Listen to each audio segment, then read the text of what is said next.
Any vaccinations that are injected must be done so following correct aseptic technique. Be sure not to touch your needle. Use a new sterile 3cc syringe for each vaccine.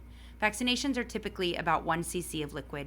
If you're using a multi-dose tank, be careful that you draw up the correct amount of liquid and never insert a used needle or syringe back into the multi-dose tank. To properly mix up your vaccination, there are 2 parts to the vaccine. There is the powder, and then there is the liquid, which is called a diluent.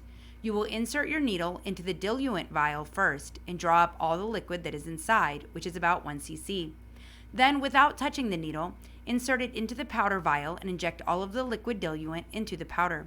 Rotate the bottle 10 to 20 times, don't shake it, to dissolve the powder.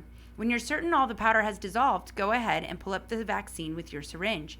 You should have about 1 cc of vaccine.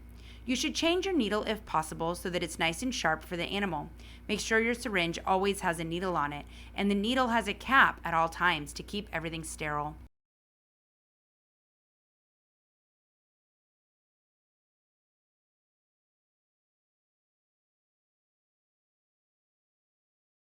Use the label that's on the vaccine bottle to label your syringe so you don't accidentally mix it up with any other medications.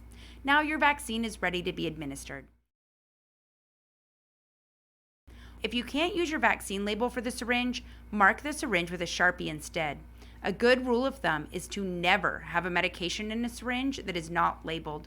Some of the worst mistakes that happen are because of medications in unlabeled syringes being given to the wrong patient. Vaccines become ineffective quickly once you mix them and should never sit for more than about 30 minutes. Any vaccine that isn't used within 30 minutes of being mixed up, even if it's kept refrigerated, must be thrown away.